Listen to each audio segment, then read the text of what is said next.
جب نبی کریم صلی اللہ علیہ وسلم نے ایک صحابی کو دوسرے صحابی کا بھائی بنایا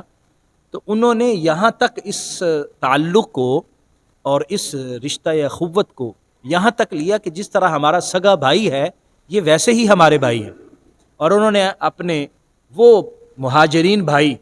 جو صرف حضور صلی اللہ علیہ وسلم کے ارشاد فرمانے سے بھائی بنائے گئے تھے ان سے کہا کہ جناب اب چونکہ حضور نے آپ کو ہمارا بھائی بنا دیا ہے اس لیے ہمارے پاس جو بھی جائیداد ہے اس میں آپ حصہ دار ہوں گے جس طرح ہمارا سگا بھائی حصہ دار ہے. آپ کو یہ رشتہ یا اخوت دنیا میں کہیں نظر نہیں آئے گا جو نبی کریم صلی اللہ علیہ وسلم نے قائم فرمایا اور صحابہ کرام نے اس پر عمل کر کے دکھایا. حضرت عبد الرحمن ابن عوف ان کو ایک انصاری صحابی کا بھائی بنایا گیا. انہوں نے کہا کہ جناب بیٹھے میرے ساتھ حساب و کتاب کریں کہ میری جائیداد کتنی ہے, مکان کتنے ہیں, باغات کتنے ہیں, زمین کتنی ہے, جو کچھ بھی ہے ہم آدھا آدھا کرتے ہیں. اور وہ بھی آگے سے نبی کریم صلی اللہ علیہ وسلم کی تربیت یافتہ تھے. انہوں نے کہا کہ اللہ آپ کو آپ کے مال و دولت میں اور آپ کے گھر بار میں برکتیں عطا فرمائے. میں آپ کا کچھ بھی لینے کا روادار نہیں ہوں, بس میرے ساتھ تھوڑی سی مدد کریں, مجھے بازار کا رستہ بتائیں, تھوڑا سا تعاون کریں تاکہ میں اپنی تجارت کروں اور اپنی زندگی کو مضبوط کر لوں. علا کا لفظ جو ہے وہ واجب کے معنی میں آتا ہے, اور اگر میں اس کو آج فلسطین کے تناظر میں عرض کروں تو یہ بالکل واجب ہے امت مسلمہ پر کہ وہ جہاد کرے اور فلسطین کے ساتھ کھڑا ہو. فعلیکم النصر.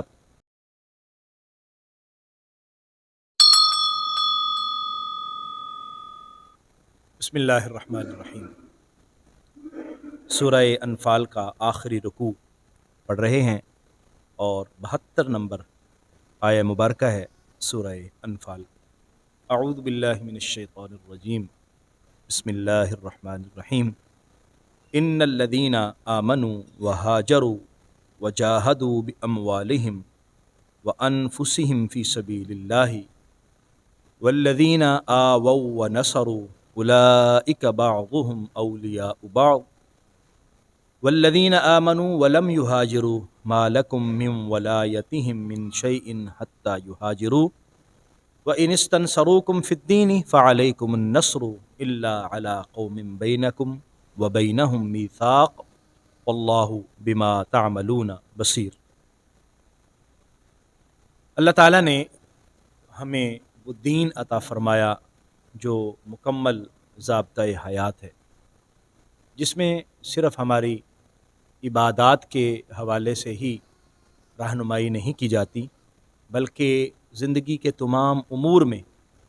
ہمیں بتایا جاتا ہے کہ تم نے کیسے زندگی گزارنی. اسلام ہماری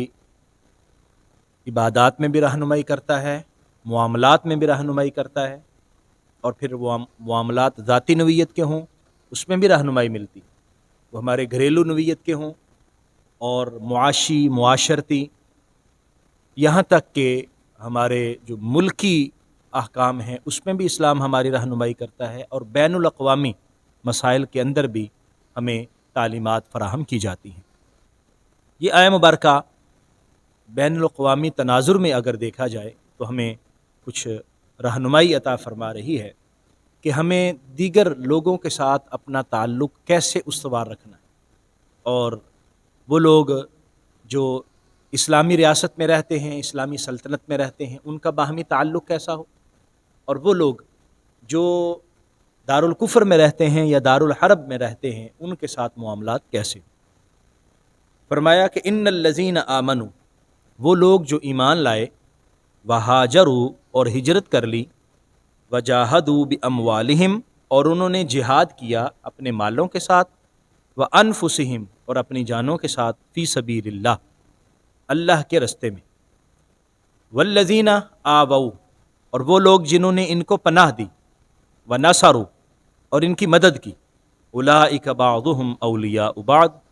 یہ جو سارے لوگ ہیں یہ ایک دوسرے کے دوست ہیں اور ان کے درمیان باہمی تعلق اخوت اور رشتہ محبت.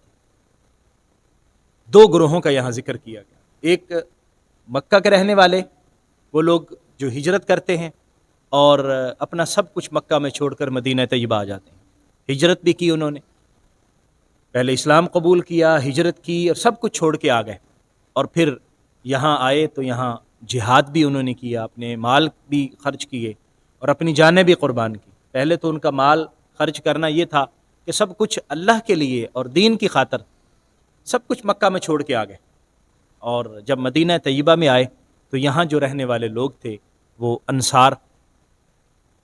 ان کو نبی کریم صلی اللہ علیہ وسلم نے ان کے ساتھ رشتہ مواخات میں جوڑ دیا، اور وہ آپس میں بھائی بھائی بن گئے، اور پھر انہوں نے مدد کی، ان مہاجرین کو سہارا دیا، ان مہاجرین کو پناہ دی، اور پھر ان مہاجرین پر خرچ کیا اور ان کی زندگی گزارنے میں اور اپنی زندگی کو بہتر بنانے میں مدد کی۔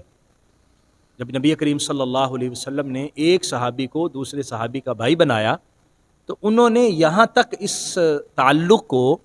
اور اس رشتہ اخوت کو یہاں تک لیا کہ جس طرح ہمارا سگا بھائی ہے یہ ویسے ہی ہمارے بھائی ہیں، اور انہوں نے اپنے وہ مہاجرین بھائی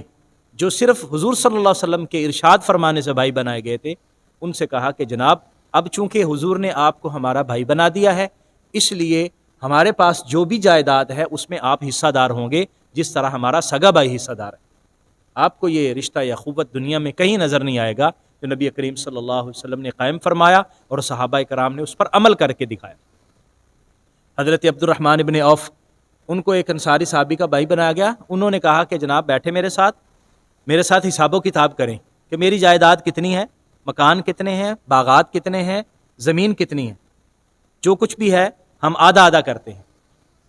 اور وہ بھی آگے سے نبی کریم صلی اللہ علیہ وسلم کی تربیت یافتہ تھے، انہوں نے کہا کہ اللہ آپ کو آپ کے مال و دولت میں اور آپ کے گھر بار میں برکتیں عطا فرمائے، میں آپ کا کچھ بھی لینے کا روادار نہیں ہوں، بس میرے ساتھ تھوڑی سی مدد کریں، مجھے بازار کا رستہ بتائیں،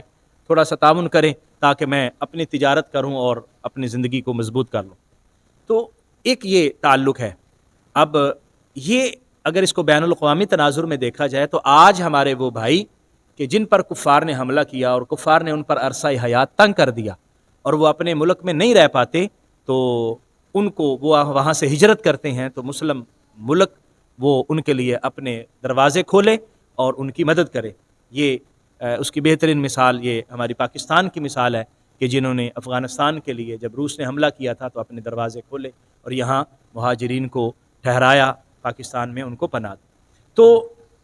اس کا مطلب یہ ہوا کہ اگر مسلمانوں کو یہ ضرورت پیش آئے تو مسلمان ایک دوسرے کے لیے بھائی بھائی بن جائیں اور ان کے لیے زندگی گزارنا آسان ہو جائے گی، اور جو دوسرے ہجرت کر کے آ رہے ہیں وہ بھی اس بات کا خیال رکھیں کہ یہ ہمارے لیے اللہ تبارک و تعالیٰ نے آسانی کی، یہ ایک دوسرے کے بھائی ہیں۔ والذین آمنوا، دوسرا گروہ کون سا ہے؟ وہ لوگ جو ایمان لائے، ولم یہاجروا، اور انہوں نے ہجرت نہیں کی، ابھی اسی جگہ پر ہیں دارالکفر میں جہاں پر ایمان لے کے آئے ہیں، لیکن وہاں پر معاملات جو ہے وہ پریشان کن ہیں، لیکن ابھی ہجرت نہیں کر کے آئے۔ ما لکم من ولایتہم من شیء حتی یہاجروا، تو آپ کا ان کے ساتھ وہ تعلق نہیں ہوگا جہاں تک کہ وہ ہجرت کر کے آ جائیں۔ یعنی تعلق کا مطلب یہ ہے کہ آپ اب وہ دارالکفر میں ہیں تو اب آپ پر یہ ضروری نہیں ہے کہ آپ وہاں دارالکفر میں جائیں اور وہاں ان کے ساتھ جو ہے وہ تعاون کی وہ صورتحال بنائیں جس طرح کہ آپ ہجرت کر کے آنے والوں کے لیے کر سکتے ہیں۔ ظاہر بات ہے کہ وہ دوسرا ملک ہے، وہ دوسری ریاست ہے، اس میں آپ دخل اندازی کریں گے تو سیاسی معاملات خراب ہوں گے، تو اس لیے آپ بڑے حکمت عملی کے ساتھ ان کے ساتھ تعاون کر سکتے ہیں، لیکن باہمی جو ایک تعلق ولایت ہے وہ ما لکم من ولایتہم من شیء، یعنی وراثت کے حوالے سے بھی یہاں ذکر کیا گیا کہ تمہارا ان کے ساتھ وراثت کا معاملہ نہیں ہے، حتی یہاجروا، حتیٰ کہ وہ ہجرت کر لیں، ہجرت کر لیں گے پھر تم پر ضروری ہے کہ تم ان کی مدد کرو۔ لیکن اگر وہ مشکل ہوں، اس کا یہ مطلب نہیں ہے کہ وہ جو مصیبت میں ہیں اور پریشان ہیں تو ہم کہیں گے کوئی بات نہیں، ہم کچھ نہیں کر سکتے، نہیں، ہم بین الاقوامی طور پر ان کے ساتھ تعاون کی بھرپور کوشش کریں۔ وَإِنِ اسْتَنْصَرُوكُمْ فِي الدِّينِ، اور اگر وہ پریشان ہوں گے اور وہ تم سے مدد طلب کریں، وَإِنِ اسْتَنْصَرُوكُمْ، اگر تم سے مدد مانگے فی الدین، دین کے معاملے میں، فَعَلَيْكُمُ النَّصْرُ، تو پھر تم پر ضروری ہے کہ ان کی مدد کرو۔ وہ پریشان ہیں، ان پر کافروں نے ظلم کیا، وہ ایمان لے آئے ہیں، ہجرت نہیں کی، کافروں نے ان پر ظلم کیا ہے اور وہ تم سے مدد مانگ رہے ہیں، تو تم پر ضروری ہے کہ ان کی مدد کرو اور ان کی پریشانی میں ان کے کام آؤ۔ إِلَّا عَلَىٰ قَوْمٍ بَيْنَكُمْ وَبَيْنَهُمْ مِيثَاقٌ، لیکن اگر وہ ایسی جگہ رہ رہے ہیں کہ جہاں تمہارا اور ان کی حکومت کا معاہدہ ہے، بینکم و بینہم میثاق، تمہارے درمیان اور ان کے درمیان معاہدہ ہے، تو پھر تم ان کے ساتھ جنگی طور پر یا لڑائی کے طور پر ان کے ساتھ مدد نہیں کرو گے، بلکہ ان کے ساتھ دوسری طرح تعاون کرنے کی کوشش کرو۔ اور جس قوم کے ساتھ معاہدہ ہے بد عہدی نہیں کی جائے گی، بلکہ معاملات کو اچھے طریقے سے حل کرنے کی کوشش کی جائے گی۔ واللہ بما تعملون بصیر، اور اللہ تبارک و تعالیٰ جو تم عمل کرتے ہو اللہ کریم سب کچھ دیکھ رہا ہے۔ تو اس آیت مبارکہ میں ہمیں مختلف جو طبقات ہیں ان کے ساتھ تعاون کے حوالے سے بین الاقوامی تناظر میں جو مدد کی تلقین کی گئی ہے اس کو یہاں سے سمجھنے کی ضرورت ہے۔ جو ایمان لے آئے، ہجرت کی، وہ تو ہمارے پاس آ گئے، اب ہم ان کے ساتھ تعاون کریں گے اور ہر ممکن تعاون کریں گے۔ لیکن وہ لوگ وہ ایمان لے آئے لیکن ہجرت نہیں کی، اب ان کی مدد تو کی جائے گی لیکن ہم جنگی حوالے سے ان کی اس طرح مدد نہیں کر سکتے، کیونکہ وہ دوسرے ملک رہتے ہیں اور اس طرح سیاسی انتشار کا خدشہ ہوگا۔ لیکن اگر انہوں نے ہم سے مدد طلب کی، وہاں پر وہ دینی معاملات میں پریشان ہیں اور وہ ہم سے مدد مانگتے ہیں، تو حت الوسع ان کی مدد کی جائے گی، یہاں تک کہ اگر ہمیں جہاد کا اعلان کرنا پڑتا ہے اور ان مسلمانوں کے ہمراہ وہاں پر جنگ کرنی پڑتی ہے، تو مسلمان ملک اس کے لیے بھی تیار ہو اور اس پر ضروری ہے۔ فَعَلَيْكُمُ النَّصْرُ، یہ علا کا لفظ جو ہے وہ واجب کے معنی میں آتا ہے، اور اگر میں اس کو آج فلسطین کے تناظر میں عرض کروں تو یہ بالکل واجب ہے امت مسلمہ پر کہ وہ جہاد کرے اور فلسطین کے ساتھ کھڑا ہو۔ فَعَلَيْكُمُ النَّصْرُ، لیکن اگر تمہارے درمیان اور ان کے درمیان معاہدہ ہے تو پھر معاہدے کی پاسداری کرتے ہوئے ان کو سمجھایا جائے کہ بھی ہمارا تمہارا معاہدہ ہے، ہم تم پر حملہ نہیں کر رہے، لیکن تم پر ضروری ہے کہ مسلمان بھائیوں کے ساتھ اس طرح ظلم نہ کرو، اور پھر اس کو سفارتی بنیادوں پر حل کرنے کی کوشش کی جائے گی۔ اس حوالے سے مزید آگے آیات مبارکہ آ رہی ہیں، ہم انشاءاللہ اس کو پڑھیں گے۔ اللہ کریم ہمیں سمجھنے کی توفیق عطا فرمائے۔ آمین۔ وآخر دعوانا ان الحمد للہ رب العالمین۔